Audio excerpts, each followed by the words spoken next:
पिछले वीडियो में हमने त्रिभुजों की समरूपता के विषय में देखा था कि दो त्रिभुज समरूप तब होते हैं जब उनके संगत कोण आपस में बराबर हों और उनकी संगत भुजाएं समानुपातिक हों। हमारे पास दो त्रिभुज दिए गए हैं, त्रिभुज ABC और त्रिभुज DEF। इन दोनों त्रिभुजों में हम देखते हैं कोण A कोण D के बराबर है, कोण B कोण E के बराबर है और कोण C कोण F के बराबर है। दूसरी बात हम ये देखते हैं इन दोनों त्रिभुजों में कि AB और DF का जो अनुपात है वो BC और EF के अनुपात के बराबर है और वही अनुपात AC और DF के बीच में है, यानी कि इनकी संगत भुजाएं क्या है, समानुपातिक है।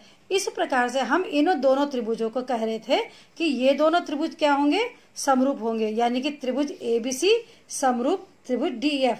समरूपता के चिन्हों को हम इस प्रकार से प्रदर्शित करते हैं और इसे हम जो है सिमिलरिटी के साइन भी बोलते हैं। इसे ये देख सकते हैं आप, त्रिभुज ABC समरूप त्रिभुज DEF। एक बात और ध्यान देने लायक है आप स्टूडेंट्स इसमें कि त्रिभुज ABC समरूप त्रिभुज DEF हमने लिखा हुआ है, आप इसको किसी भी प्रकार से त्रिभुज ABC समरूप त्रिभुज EDF या FED नहीं लिखेंगे। इनको इनके जो शीर्ष हैं, जो इनके ये जो इसके संगत शीर्ष हैं, उन्हीं के क्रमानुसार लिखेंगे। जैसे A के संगत D है, B के संगत E है और C के शीर्ष के संगत शीर्ष F है। तो आप इसको इस चिन्ह से इस प्रकार से प्रदर्शित करेंगे कि शीर्ष A का संगत शीर्ष D है, B के संगत E है और C के संगत F है। इनमें आप ये ख्याल रखेंगे कि इनका क्रम बिल्कुल भी ना बदले। स्टूडेंट्स, अब हम ये देखने जा रहे हैं कि दो त्रिभुज समरूप कब कब होंगे, यानी कि त्रिभुजों की समरूपता की क्या क्या कसौटियां हैं। तो स्टूडेंट्स, हमारे पास यहाँ पर त्रिभुजों की समरूपता से रिलेटेड यहाँ पे तीन कसौटियां आती हैं। पहली कसौटी है AA यानी को कसौटी, दूसरी कसौटी आती है SSS यानी कि भू कसौटी और तीसरी कसौटी है SAS यानी कि भू को भू कसौटी। इस प्रकार से जो है सिमिलैरिटी के लिए, ट्रायंगल्स की सिमिलैरिटी के लिए हमारे पास यहाँ पर तीन क्राइटेरिया फिक्स हो रखे हैं। तो मैं आपको एक एक करके इन कसौटियों के बारे में समझाती हूँ कि किस कंडीशन में कोई दो दिए गए जो त्रिभुज है हम उनकी पहचान करेंगे कि ये दोनों त्रिभुज समरूप हैं या नहीं है। तो आइए हम सबसे पहले देखते हैं AAA कसौटी को। देखते हैं यहाँ पर AAA कसौटी के अंतर्गत क्या होता है। जैसे कि आपको नाम से स्पष्ट हो रहा है, A means angle, angle means कोण, यानी कि जब दो त्रिभुजों में उनके संगत कोण बराबर हो जाएं तो उनकी संगत भुजाएं अपने आप ही क्या हो जाती है, समानुपातिक हो जाती हैं। तब ये दोनों त्रिभुज क्या कहलाते हैं, समरूप कहलाने लगते हैं। जैसे कि आपके पास मैं उदाहरण के लिए यहाँ पे बता रही हूँ, ये हमारे पास त्रिभुज ABC है जिसमें ये 3 सेंटीमीटर भुजा दी गई है BC की और इसका B बिंदु पर बना हुआ कोण 60 डिग्री है और C पे बना हुआ कोण 50 डिग्री आप देख सकते हैं। और इसी के सामने दूसरा त्रिभुज दिया गया है DEF। इस DEF में EF भुजा 6 सेंटीमीटर है और E पर बना कोण 60 डिग्री है और F पर बना गया 60 डिग्री है। तो आप देख सकते हैं कि इन दोनों चित्रों में, इन दोनों त्रिभुजों में कोण B कोण E के संगत है। देखते हैं आप, एक जैसे कोण है, कोण C कोण F के संगत है। तो ऑब्वियसली आप देख सकते हैं कि कोण A जो है कोण D के बराबर होगा, यानी ये भी इसके संगत होगा, यानी कि दोनों त्रिभुज क्या है, समान कोणिक त्रिभुज हो गए। अब हम नाप करके देखते हैं कि इनकी संगत भुजाएं किस प्रकार से आती हैं। ये तो हमने पहले से फिक्स कर रखा है त्रिभुज बनाते समय कि ये 3 सेंटीमीटर है और इसकी भुजाएं जो है ये 6 सेंटीमीटर। अब आप जो है इस त्रिभुज की AB भुजा को मेजर करेंगे और इस त्रिभुज की भुजा DE को मेजर करेंगे। हम देखने जा रहे हैं कि परिणाम क्या निकलता है। त्रिभुज ABC की भुजा AB को आप नापते हैं, आप देखते हैं कितना आता है। यहाँ पे ये 2.5 सेंटीमीटर आ गया है। अब दूसरे त्रिभुज की इस भुजा को नापते हैं, EF को, ED को, जिसके संगत भुजा है। ये हम देखते हैं कितना सेंटीमीटर आता है यहाँ पे, ये देखते हैं आप, ठीक 5 सेंटीमीटर जाता है। तो ये है 2.5 सेंटीमीटर, ये 5 सेंटीमीटर। इनका हमने अनुपात ले लेना है इन दोनों भुजाओं का। देखते हैं हम क्या आते हैं, 2.5 अपॉन 5.0। इसको हम जो है सिंप्लीफाई करते हैं, सरल करते हैं, तो कितना आ जाता है 1/2, ठीक है। और जो इसकी जो पहली भुजा थी BC, इसके संगत हमने EF ली है, तो इसका भी अनुपात कितना है, 1/2, 1/2 आया। इन दोनों भुजाओं का भी अनुपात क्या आया, 1/2 आया। इसी प्रकार से हम थर्ड साइड को भी मेजर करते हैं। इसकी ये देखेंगे कितना आता है, ये देखते हैं आप, यहाँ पे हमने नाप के रखा है पहले से, तो आप एक बार और देख सकते हैं ये कितना 2.8 है और ये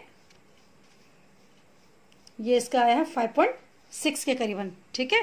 तो हमने 2.8 सेंटीमीटर उसको लिख देना है और इसको 5.6 कर देना है, देख सकते हैं एग्जैक्ट 5.6 है। तो हमने इनका भी अनुपात निकालना है। तो ये भी हम देखते हैं कि 1/2 आ गया। कहने का तात्पर्य ये है कि जब दो त्रिभुज समान कोणिक होते हैं तो उनकी भुजाओं में समान अनुपात आने लगता है। और हम जानते हैं कि जब ऐसी स्थिति पैदा हो जाती है कि जब दो त्रिभुजों के कोण समान होते हैं, संगत कोण समान हो जाते हैं और उनकी संगत भुजाएं समानुपातिक होती हैं, तब ये दोनों त्रिभुज क्या कहलाते हैं? समरूप कहलाते हैं। तो इस कंडीशन में ए कसौटी के हिसाब से ये दोनों क्या हो गए? समरूप त्रिभुज हो गए। अब हम दूसरी कसौटी पे आ जाते हैं। हम परखने की कोशिश करते हैं कि क्या ये दोनों त्रिभुज भी समरूप हैं या अथवा नहीं है। तो दूसरी कसौटी है हमारे पास SSS में साइड का अर्थ ये भू कसौटी। इसके अनुसार क्या होगा? यदि एक त्रिभुज की भुजाएं दूसरे त्रिभुज की भुजाओं के समानुपातिक हो जाएं तो तब इनके संगत कोण आपस में बराबर होने लगते हैं। और स्टूडेंट्स, हमने देखा है कि जब संगत भुजाएं समानुपाती हो और संगत कोण बराबर हो जाए तब ये दोनों त्रिभुज क्या कहलाएंगे? समरूप कहलाएंगे। आइए अब इसकी जांच करते हैं कि ये समरूप बन रहे हैं या नहीं बन रहे हैं। तो इनकी त्रिभुज हमने क्या करना है? इन दोनों त्रिभुजों की भुजाओं को समानुपातिक देखना है। ये हमने पहले से ये दोनों त्रिभुज है इस प्रकार से खींचे हैं, दोनों बनाए हुए हैं कि इनकी संगत भुजाएं क्या समानुपातिक है। जैसे 6 है इसकी भुजा और ये 9 सेंटीमीटर है। इसकी भुजा 3 सेंटीमीटर, इसकी भुजा जो है 4.5 सेंटीमीटर है। इसकी ये भुजा 8 सेंटीमीटर है और इसकी ये वाली भुजा 12 सेंटीमीटर है। अब हम तीनों भुजाओं में अनुपात निकालते हैं। देखेंगे हमने अनुपात निकाला हुआ है। ये हमने 2/5, 2/3, 2/3 करके आप नाप के देख सकते हैं। सॉल्व करके देखेंगे इनकी प्रत्येक भुजाओं में ए बी का डी से अनुपात, BC का EF से अनुपात और AC का DF से अनुपात 2/3 आ जाता है। अब हमने संगत भुजाएं समानुपाती कर ली हैं। अब हम ये देखने जा रहे हैं क्या इनके संगत कोण बराबर होंगे या नहीं है। अब हम इनके कोणों को नापते हैं। शीर्ष B से बनने वाले कोण को नापते हैं। हम सबसे पहले देखते हैं कितने अंश का कोण आ रहा है। ये आ रहा है आपका 124 डिग्री का कोण आ रहा है। अब हम दूसरे त्रिभुज के शीर्ष E से नापते हैं कि ये कितने अंश का कोण आ रहा है। ये भी आपका 124 डिग्री आ रहा है। कितना आ रहा है? 124 डिग्री आ रहा है। अब हम इसका अर्थ ये हुआ कि इसका कोण B और इसका कोण E क्या हो गए? आपस में बराबर हो गए। अब इस त्रिभुज के C कोण को नापते हैं कितने अंश का आ रहा है। देखेंगे आप, ये आप खुद भी कर सकते हैं अलग अलग प्रकार के त्रिभुज खींच करके जिनकी भुजाएं क्या हो? समानुपातिक हो। तो आप देख सकते हैं कितने अंश का कोण आ रहा है। ये आपका आ रहा है 17 डिग्री का एंगल आ रहा है यहाँ पे। और अब इस त्रिभुज की बिंदु F से बनने वाला कोण को मेजर करते हैं कितने अंश का आ रहा है। ये भी आपका 17 डिग्री आ रहा है। जब ये दोनों कोण एक जैसा के तो ये तीसरा कोण भी ऑब्वियसली एक जैसे हो जाएंगे। तो हम कह सकते हैं यदि दो त्रिभुजों की संगत भुजाएं समानुपातिक हो तो उनके कोण जो है संगत कोण क्या होते हैं? आपस में बराबर होते हैं। और इस प्रकार जब ये दोनों कंडीशंस आ गई कि संगत कोण समान बराबर होंगे और संगत भुजाएं समानुपाती होंगी तो दोनों त्रिभुज क्या बन गए? समरूप बन गए। अब स्टूडेंट्स, हम तीसरी कसौटी पर आते हैं। इसकी तीसरी कसौटी के हिसाब से क्या होना चाहिए? यदि एक त्रिभुज का एक कोण दूसरे त्रिभुज के एक कोण के बराबर हो तो इन कोणों को अंतर्गत करने वाली भुजाएं समानुपाती हो तो दोनों त्रिभुज समरूप होते हैं।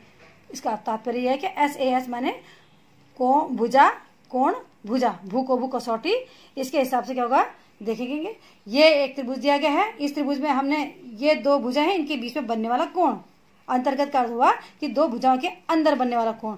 और दूसरे त्रिभुज में भी दो भुजाएं हैं, उनके बीच में बनने वाला कोण। तो हम क्या कह रहे हैं कि यदि एक त्रिभुज का एक कोण दूसरे कोण के बराबर हो, कोण भी बराबर है और इन कोणों को इस कोण को अंतर्गत करने वाली भुजाएं जो ये है और ये है, ये भुजाएं समानुपातिक हो इसके, यानी कि इस भुजा का अनुपात जो ये होगा इससे वही इस भुजा का अनुपात इससे होगा। तो हम देखते हैं ये हमने दोनों त्रिभुज बना के रखे हुए हैं। इस प्रकार से आप देख सकते हैं। तो इनका देख सकते हैं कि AB का अनुपात ED से निकालेंगे तो कितना आएगा? 1/2 आ जाएगा, 1:2 आ जाएगा। BC का अनुपात EF से निकालेंगे तो कितना आ जाएगा? 4:8 मीन्स 1:2 आ जाएगा। बराबर अनुपात आ गया और इनके बीच में बनने वाला कोण 60 डिग्री का आ गया। अब हम निरीक्षण करते हैं कि क्या ये दोनों त्रिभुज ऐसी कंडीशन में समरूप होंगे या नहीं होंगे। तो आप स्टूडेंट जानते ही हैं कि समरूप होने के लिए क्या कंडीशन है, वही कि तीनों कोण आपस में बराबर हो और संगत भुजाएं समानुपातिक हो। तो हम देखते हैं कि संगत भुजाएं तो समानुपाती हो गई पहले से ही। अब हम देखते हैं कि अन्य कोण भी क्या इसके बराबर आ रहे हैं या नहीं आ रहे हैं। तो इसके लिए हम स्टूडेंट्स एंगल ए को और एंगल डी को मेजर करेंगे, देखते हैं कि क्या एंगल ए और एंगल डी इक्वल आ रहा है या नहीं आ रहा। उसके बाद एंगल सी और एंगल एफ को भी मेजर करके देखेंगे। स्टूडेंट्स अब ये मैंने शीर्ष ए पर ये चांदे को रख दिया है, डी को रख दिया है, और आप देखते हैं कि ये एंगल ए से कितने इसका कोण बन रहा है। आप देख सकते हैं कितने डिग्री का कोण बन रहा है, देखेंगे ये आपका 65 डिग्री एंगल बन रहा है एग्जैक्ट। और इसके बाद हम डी पे भी चांदे को रखेंगे और देखेंगे कितने अंश का कोण बन रहा है। यहाँ पे आप देख सकते हैं, ये भी देखिए कि कितना, देखेंगे आप एग्जैक्ट 65 डिग्री का एंगल बन रहा है। तो जब हमने यहाँ 60 डिग्री का एंगल बनाया था, इसकी इक्वल है ये 65 डिग्री एंगल इक्वल है। इट मीन्स कि सी और एफ पर बनने वाला एंगल भी इक्वल ही होंगे, यानी कि आप कह सकते हैं कि ये दोनों त्रिभुज क्या हैं, समरूप हैं। तो स्टूडेंट्स आज हमने देखे कि दो त्रिभुज समरूप कब कब होते हैं, उनकी क्या क्या कसौटियां हैं, किस कसौटी के हिसाब से किस कंडीशंस में दोनों त्रिभुज समरूप हो जाते हैं। इसके बाद आएंगे हम इनके कुछ न्यूमेरिकल्स पर।